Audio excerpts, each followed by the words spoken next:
আসসালামু আলাইকুম এভরিওয়ান। মিলাদ অনুষ্ঠানে বাবুর্চির হাতে রান্না করা ৩৫ কেজি গরুর মাংস ভুনার রেসিপি আজকে আপনাদের সাথে শেয়ার করব। সেই সাথে বাবুর্চির কিছু টিপস ও ট্রিক্স শেয়ার করব যা আপনাদের রেগুলার মাংসের স্বাদে পরিবর্তন নিয়ে আসবে। এই গরুর মাংস ভুনা যারা খেয়েছে সবাই আলহামদুলিল্লাহ অনেক ভালো প্রশংসা করেছে, আর এই রেসিপিটির অনেক রিকোয়েস্ট ছিল। আশা করি আপনাদের খুব উপকারে আসবে। তাহলে রেসিপিটি শুরু করা যাক। প্রথমে পাতিলে 4.5 লিটারের মতো তেল নেওয়া হচ্ছে। তেল গরম হয়ে আসলে 4.5 কেজির মতো পেঁয়াজ কুচি দিয়ে দেওয়া হলো। পেঁয়াজগুলো এখন হালকা ভেজে নেওয়া হবে।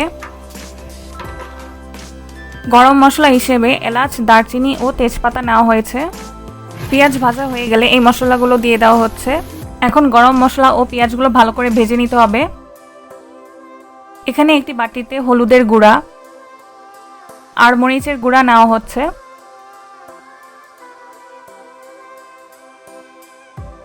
তারপর পানি দিয়ে ভালো করে মাখিয়ে একটি পেস্ট তৈরি করা হচ্ছে। এখন এই হলুদ মরিচের পেস্টটি দিয়ে দেওয়া হয়েছে।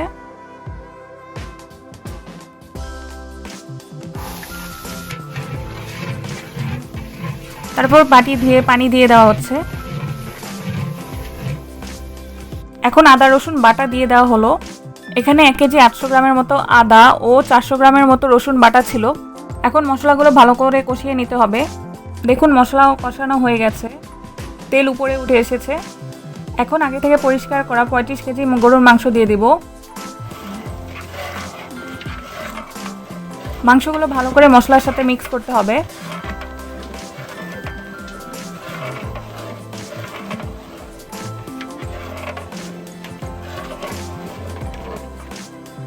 পরিমাণ মতো লবণ দিয়ে দেওয়া হচ্ছে। আবারও সবকিছু ভালো করে মিক্স করে দিতে হবে।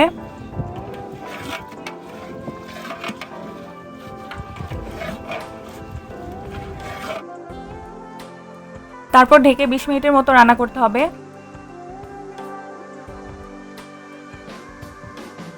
এখানে 4 ধরনের বাটা মশলা ব্যবহার করা হয়েছে। এই মশলাগুলোই গরুর মাংসের মধ্যে খুবই ডিফারেন্ট একটি ফ্লেভার নিয়ে এসেছিল। এখানে 300 গ্রামের মতো বাদাম বাটা, 50 গ্রাম করে সাদা গোলমরিচ ও পোস্তদানা বাটা রয়েছে। এছাড়াও জিরা বাটা রয়েছে।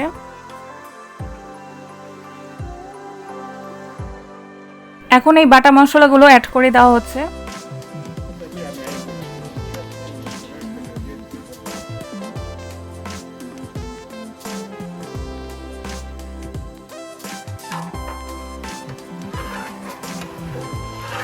তারপর সবকিছু ভালো করে মিক্স করে নেওয়া হচ্ছে।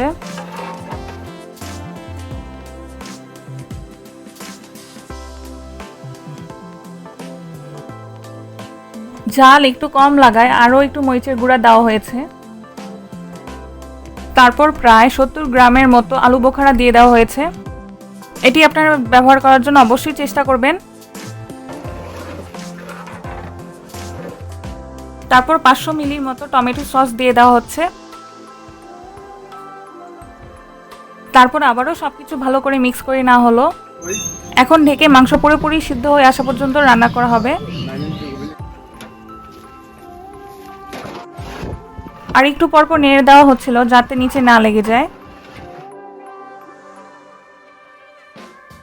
প্রায় 45 মিনিট পর দেখা হচ্ছে মাংসগুলো সিদ্ধ হয়েছে কিনা। মাংস প্রায় 90% মতো সিদ্ধ হয়ে এসেছে। এখন জিরা গুঁড়া দেওয়া হচ্ছে। আর কিছুটা দুধ অ্যাড করা হয়েছিল যেটা ক্লিপ নেওয়া হয়নি। এখন প্রায় 100 গ্রামের মতো কাঁচামরিচ দিয়ে দেওয়া হয়েছে। কাঁচামরিচ লাস্টের দিকে দিলে এর ফ্লেভারটা অনেক ভালো আসে। দেখুন কি সুন্দর মাংসের তেল উপরে উঠে এসেছে। যেহেতু এখানে অনেক মানুষের জন্য রান্না করা হচ্ছে তাই মাংস প্রায় 90%-এর মতো সিদ্ধ করে নেওয়া হয়েছে। তারপর আগুন বন্ধ করে ভাপে রাখা হয়েছে। এখানে রান্নার টেস্ট কেমন হয়েছে তা দেখার জন্য কিছু মাংস তুলে নেওয়া হচ্ছে। দেখুন মাংসের কালারটা কি সুন্দর এসেছে। আর মাংস অনেক গরম ছিল তাই ছিঁড়তে অনেক কষ্ট হচ্ছিল। আর গ্রেভিটা মাশাআল্লাহ অনেক মজার ছিল। তারপর ঢেকে ভাপে 2-3 ঘন্টার জন্য রেখে দেওয়া হয়েছিল।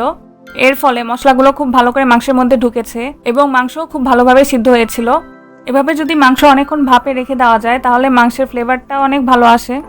রেসিপিটি কেমন লাগলো তা অবশ্যই কমেন্ট করে জানাবেন। ভিডিওটি ভালো লাগলে চ্যানেলটিকে সাবস্ক্রাইব করবেন এবং ফেসবুক পেজে একটি ফলো দিতে ভুলবেন না। আজ তাহলে এ পর্যন্তই। আল্লাহ হাফেজ।